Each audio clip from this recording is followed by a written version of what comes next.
अच्छा, ये भी मुख्तलिफ घराने मुख्तलिफ अंदाज से सिखाते हैं? ये घराने जो है, घराना like mean school of style, school of thought. ये किसी इलाके का। जैसे हमारे घराने हैं, दिल्ली घराना है, पंजाब घराना है, पूर्व है, और बनारस है, लखनऊ है।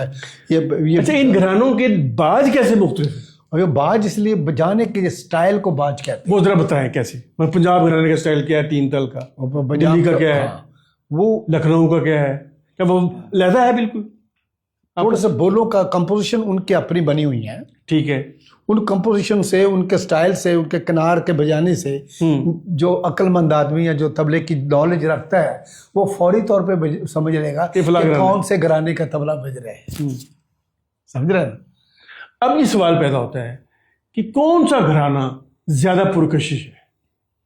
मेरी नजर में सारे पुरकशिश है। ओके। हाँ, ओके। इसलिए कि सबका हर रंग जो है, सबका जो स्टाइल है, जैसे गायकी में अपना ग्वालियर घराना है, फलां घराना है, सारे घराने गायकी के डिफरेंट है ना। गाना वही है, हाँ। सुर भी वही है, हाँ, मालकोस तो वही है। तो सुर तो नहीं, राग का चेंज होगा ना, नहीं, मगर उसकी गायकी का जो स्टाइल है वो बदलेगा। वो जब बदलता सुर लगाने का तरीका है, उसके बहलावे कहने का, गायकी के ताने का, इसी तरह इसके बजाने का भी जब वो तरीका आता है तो वो घराना। ये कुछ बयान फरमाएंगे कि ये लखनऊ घराना है, ये बनारस घराना है? ये देखिए, खुला बाजू जो है वो दोनों घरानों का, पंजाब और बनारस एक तरह का है, पखावज स्टाइल का। हमारा पंजाब का पखावज का घराना है, यहाँ भी पखावज स्टाइल बजता है। ठीक है ना। और बनारस घराना भी पखावज से रिलेटेड है, तो उनका भी स्टाइल ऑलमोस्ट सेम ही है। दिल्ली घराने का है वो कायदा। इस वक्त दुनिया में कौन से घराने का तबला मरवज है, राइज? एक टाइप का इस वक्त कोई भी नहीं बजाता, बहुत कम लोग हैं। वो जो पुराने बुजुर्ग थे वो बजाते थे, आजकल मिक्स हो गया। ओके। आजकल क्या है कि लोग कुछ इधर से लिया, कुछ इधर से लिया। आजकल बेस्ट काम हुआ कि लोग क्वालिटी को देख रहे हैं, एक स्टाइल को नहीं देखते। जैसे एक फूल पकड़ा हुआ है, एक बुके बना देता है, तो बुके बनाने से उसकी वैरायटी ज्यादा बढ़ जाएगी। हम भी ऐसा कर रहे हैं, हमें कोई माफी नहीं है कि हम कहें कि हम प्योर पंजाब बजा रहे हैं या प्योर फलां बजा रहे हैं। हमें जिसका अच्छा लगता है, जो घराने का अच्छा लगता है, हम बीच में ऐड करके अपने हिसाब से बजाते हैं। ऐसी ये बात है। कोई पर्टिकुलर ये नहीं कहता कि ये अब वो जो पुराने बुजुर्ग थे, वो जो उस्ताद लोग थे, वो ऐसा बजाते। अब मेरा सवाल ये है कि तारिक खान साहब के अंदाज में बेसाख्तगी है, रवानी है, सोजो गुदाज है, गहराई है और तहाइयों का बरजस्ता इस्तेमाल है। और जिस तरह आप मातरों की तकसीम करते हैं तहाइयों के ज़रिए, वो आपका हिस्सा है। ये आपकी जहानत है, उस्ताद का फैज़ है, किसी की नज़र करम है, क्या है?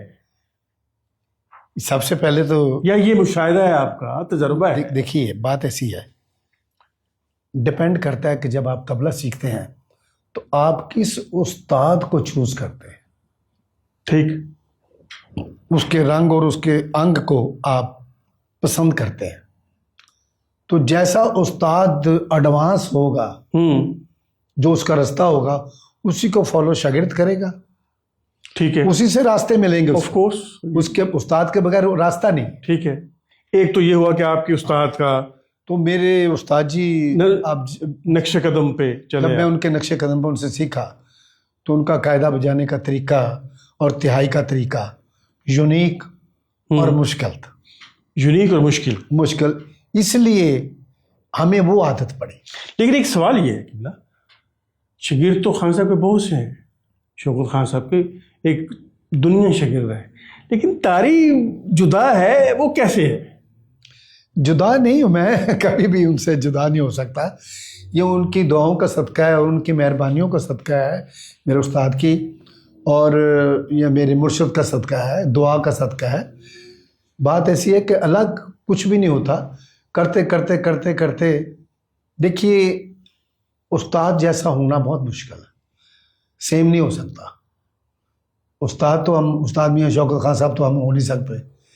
तो कभी कभी करते करते उसी काम को थोड़ा सा मॉडिफाइड, कुछ अपना, कुछ बीच में ऐड करने की कोशिश करते हैं, उनके फरमान के मुताबिक, जैसे कि हमारे उस्तादों ने कहा कि बेटा ये मक्खी पे मक्खी ना मारो, कि मेरे उस्ताद ने ये किया तो मैंने भी एग्जैक्ट वही करना है। एग्जैक्ट करने की कोशिश ना करो, एग्जैक्ट करेंगे भी तो नहीं होगा, कुछ अपना भी शामिल वो तो रंग उनका ही है ना। तो एग्जैक्ट अगर नहीं हो रहा या उन जैसा नहीं होता, तो मैं तो कहता हूँ वो शागिर्द बड़ा खुश नसीब आदमी है जिसके अंदर उसके उस्ताद की खुशबू आती है। अच्छा खान पहचाना जाए। ख्याल गाया जा रहा है, सपोज ख्याल गाया जा रहा है, सलामत खान साहब ख्याल गा रहे हैं, तो आप साथ संगत कर रहे हैं, आपके अंदाज में एक गहराई है, मतानत है, संजीदगी है। फिर थोड़ी देर बाद देखते हैं कि वही शख्स काफ़ी गा रहा है, तो आपके अंदर वजदानियत आ जाती है, रूहानियत आ जाती है, एक अजीब व गरीब किस्म की कैफियत आ जाती है। फिर हम देखते हैं कि वही तारिक खान जब संगत करता है गज़ल की, तो उसमें चंचल है, शौक़ है, उसमें अजीब व गरीब हरकतें करता है, वो शौक़ी है उसमें। ये क्या है? ये हर गज़ल का मिजाज डिफरेंट होता है। ये मैंने तो काफ़ी की बात की है, ख्याल की बात। हाँ, सबके हर चीज़ का जो मूड है वो अलग है।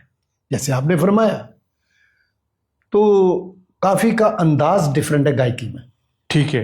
क्लासिकल का अंदाज डिफरेंट है, गज़ल का अंदाज डिफरेंट है, फिल्मी गाने का अंदाज डिफरेंट है, फोक का अंदाज डिफरेंट। लेकिन ये शौर जो बाकी तबला वाजों में नहीं है, जो आप में अल्लाह ने दी है। जो समझदार लोग हैं उनको पता है, ऐसी बात नहीं है। मैं ये नहीं कहता भी किसी को पता नहीं है, बस उसके मिजाज को देखना है कि इसके साथ कैसे बजाना है। संगत करना सबसे ज़्यादा मुश्किल काम है। तो ये आपकी शौरी कोशिश होती है, शौरी कोशिश होती है आपकी। जैसे आप गज़ल बजा रहे हैं, जैसे लोग मेरे गज़ल बजाने की कॉपी कर रहे हैं या मेरे स्टाइल की कॉपी करते, तो तबला बजाने के लिए भी, गज़ल बजाने के लिए भी एजुकेशन होना ज़रूरी है कि वो गज़ल के मूड को, मूड क्या है, वो गज़ल क्या है, अलमिया गज़ल है, शौक़ है। अब गज़ल में हर किस्म का मूड है। हाँ, उसमें इंतज़ारिया है, यस, बहारिया है, सैड भी है, हाँ, खुशी भी है, गमी और खुशी का इजहार है, इंतज़ार है ना। तो गमी खुशी का इजहार देखना है कि देखा जाए कि तुम आए हो ना शबे इंतज़ार गुजरी है, तलाश में जो शायर बार बार गुजरी। अब ये इसमें इंतज़ार है, हाँ, इसमें फिराक है, हाँ, इसमें दुख है। तो इसमें अगर आप शौक़ी करेंगे, आप उसके अंदर शोखापन करेंगे, ठेका सही नहीं देंगे, वो गज़ल पिट जाएगी। इसका मतलब यह है कि गज़ल की संगत द मोस्ट डिफिकल्ट टास्क, इसलिए मोस्ट डिफिकल्ट है कि उसका जो मूड है आप उसके हिसाब से बजाएंगे तो वो अच्छी लगेगी। अगर गज़ल के मफहूम का पता ही नहीं है, आपके उसके मूड को समझे ही नहीं है, वो तुम्हारे होना शबे रोना गा रहा है और हम उसके अंदर चंचल तबला बजाना शुरू कर देंगे तो वो ख़त्म हो जाएगा। अच्छा, इसी मिजाज से तहाइयाँ भी मारेंगे आप? इसी मिजाज की तहाइयाँ भी होंगी? मिजाज की तहाइयाँ वो इंसान की अपनी लयकारी है, वो अपनी रूहदारी है, वो अपनी सोच है कि अगर बैठा हुआ कर रहा है या सैड ठेका लगा हुआ है, जब मैंने उसको उठा दो लेके की गया कुछ किया तो उसमें भी सोबर तरीका नज़र आना चाहिए और पता चलना चाहिए भी तिहाई आई खूबसूरत लगे। तो जो लय, खड़ी लय का जब को काम शुरू होता है। अच्छा, वो ये सारी बातें आपकी सही हैं, लयकारी भी अपनी जगह है, महारत अपनी जगह है, तराइयों की मात्रा सीम अपनी जगह है, लेकिन इन सब से हट के जो सुरीलापन है वो किसकी मार है? वो गिफ्टेड है। हाथ में सुरीला होना ये पोरों में है, ये मालिक की देन।